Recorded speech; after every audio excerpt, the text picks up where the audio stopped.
Hi, everyone. We are going to start today by sharing a little bit more about AI tools. So I'm going to do a series of different AI tools that are really helpful for you over the next couple weeks on my YouTube channel.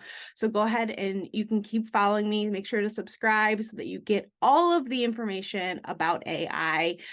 So the first one that I'm going to start with today is actually Goblin Tools. It is something that I think is hilarious, just the name of it in itself. And so I'm going to show you some things that it can do for special education, or just if you are a teacher in general. This is really, really helpful. So we're going to start with on top. If you look Goblin Tools, you can find it. It pops up right away. I don't think I needed to log in or anything, so that's a great benefit as well. So there's this magic to-do list, which is what I'm on right now. So if you really wanted a task analysis for your students, this is a great place to go. So say I wanted to go washing your hands. Okay. And on the side here, before, and you can also record it so that if you have students that actually want to do this themselves, you can have them do that, or you can record it. This ad will make the list, but this spiciness on the side, I think, is hilarious. So how much breaking down do you need? Do I need it really broken down with lots of different steps? Then I want it a 5.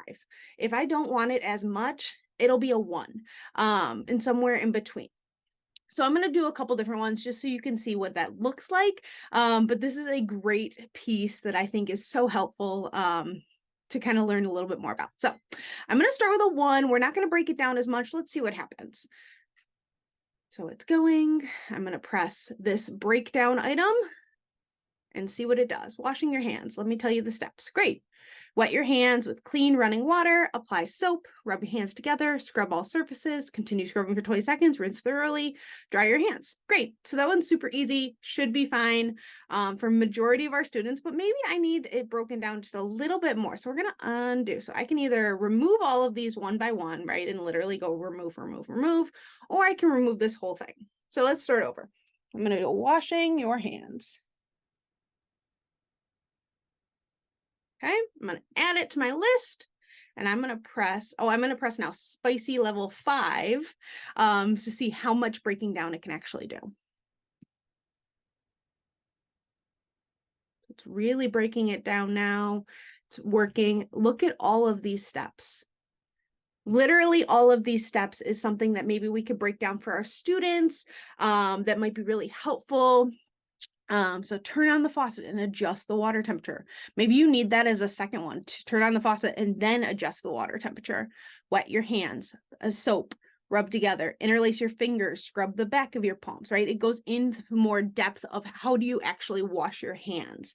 So I think this is super incredible that if we really want to break down a task for a student or know how to do those things, this is a great tool to help you do those things. And again, play around with it. It is super fun just to kind of get an idea of what it does. So I am actually going to share a little bit more in a minute here. So that's that magic to do. So if you have any questions, go ahead and comment and I will make sure to get to them.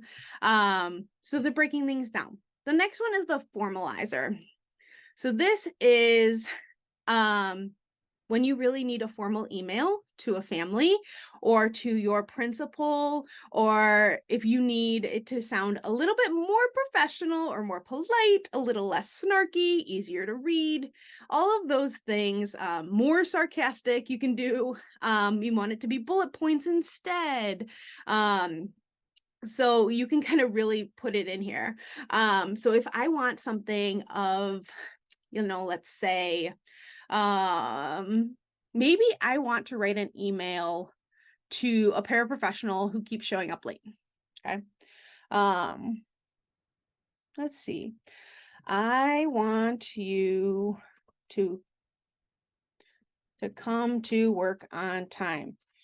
You are always late, right? Whatever. Right? I want it to sound more professional. I want it to sound less snarky, easier to read, more formal. How do I want it to do? Whatever. So I'm going to go with more professional. And then we're going to make it, how strongly do you want the text to come across? I'm like, I'm going to put it at a 2. I don't think I want it that strong. I want it to be like more polite. So let's see what happens. I kindly request your punctuality in adhering to the designated work schedule, as I have noticed a recurring trend of your tardiness in your attendance. So that's super professional, honestly. Like, I might even put that down to a 1 and see what it does. Because, okay, I request kindly, yeah, your consistent tardiness is noted. Great, like, that's fine. Maybe I want it to be more informal. Let's see what it does for that. Hey, I need you to start showing up to work on time because you're constantly running late. That's a little bit snarky. All right, let's see what a 5 does on more informal. Yo, dude, I need you to start showing up on time like ASAP. Seriously, bro, you're always late and it's getting super annoying. So this is kind of fun. You know, maybe I want it easier to read. Let's see what it does for that one. That's hilarious. I love the, I want you to come to work on time. You are always late, which is pretty much what I just said. All right, less snarky. Let's see if we can make it a little less snarky. I would greatly appreciate if you could make an effort to arrive to work on time. I've noticed you occasionally struggle to be functional. Honestly, that sounds a little bit more of what I would probably send in an email or like a text message to somebody if I needed to be a little bit more formal, but not as snarky. So I feel like this is exactly where I need to be at. So again, use this for emails. Make sure you're proofreading everything. AI tools is not an answer for everything, but it can be super helpful. So, all right, this next one is also one of my favorites. I'm going to actually go for one of these to give me the next one. So say you... Now we're going to hop to the judge. The judge is the next one. I'm going to take what was in that last one for formalizer, and I'm going to put it in here. So say you got this email from your administrator, you know, and just to see how snarky it is, or if you misread the tone. Sometimes you get emails from families or your paraprofessionals or any related service members, and you're like, this sounded really passive aggressive or really snarky. So the judge gets to analyze it for you and decide, all right, am I reading too much into this or am I not? So this is really kind of fun because I always read through emails and I'm like, oh my God, this parent hates me. They don't, I just did it all wrong, right? That's not the case all the time. So sometimes I just copy and paste emails in here and do the judge a bit. So let's see what this says about the last one that I made more snarky from that formalizer. Given the text conveys a sarcastic and condescending tone, the use of phrases of, oh, how absolutely delightful and utterly fascinated in a sarcastic manner suggests a mocking and insincere attitude. So again, it reads into it and kind of tells you a little bit like the text intends to explain disdain and disapproval towards the person's consistent lateness in a clever and biting manner. So yeah, that obviously is a little bit snarky, and it tells you that it's sarcastic, it's you're inconveniencing others, that kind of thing. So sometimes it's fun to kind of see like, all right, am I really being too much? Am I reading too much of this? So the judge is really great for that. Estimator tells me how long this is probably going to take, right? So if I'm just like cooking a meatloaf for dinner, let me see what it tells me. How long is this going to take? And we'll put it at a 2. How hard is it? Great. How roughly 1 to 2 hours it'll take me to cook a meatloaf for dinner. And then how hard is it for you to focus on the activity? Is the spiciness of that one. So it's going to be really hard for me to cook a meatloaf. I don't know how to cook a meatloaf. Let me estimate that. It's going to take me 1 to 2 hours still. Great. How about if it's easy for me to do that? Say it's already half prepped. 40 minutes to 1 hour. So that's super cool to get the estimator too. The compiler. I don't know what you would use the estimator for technically as a teacher, but maybe you want to just for fun, write an IEP.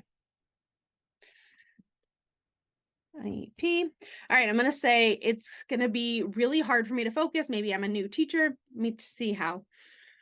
1 to 3 hours it's going to take me to write an IEP. All right, but I have 10 years of experience, so I'm going to say maybe it's a 2. That'll be pretty easy. Again, it still says 1 to 3 hours. So maybe it's super easy. It'll probably say 1 to 2. Yeah, it'll just bring it down a little bit. So maybe if you're really like, how long is this really going to take me? Maybe the estimator is how you use that. All right, compiler. It's a brain dump into a list of tasks. So if you really want to go and type out all the things that you need to do in a day, it'll compile it into a list of tasks. You can use it in a Google Doc or text it to yourself or whatever you need to do. But sometimes having a list there for you, obviously play that around to break it down for you. And then the chef is create a recipe from the ingredients. So this was always fun too. Say I have some things at home and there's some recipes that I have, but I'm like, here's all the ingredients I have. I really can't make this full recipe. You can write that all here. You can say like anything that you have in the house and it will make a recipe for you. So that's kind of cool too. Again, don't really know how to use it as a teacher, but I would say that magic to-do list, that formalizer, and the judge for sure, those first 3 are hilariously fun to use and great tools for teachers. So I hope this has been very helpful for you. If you have any questions about Goblin Tools, let me know. Go ahead and comment below. And again, I have multiple weeks talking about AI tools and how we can use them in our classroom to just get a little bit ahead. Obviously, AI tools are not an answer for you doing the things that you need to do in your job, but it can help us along the way. So I hope these have been super helpful for you, and I'll see you next week.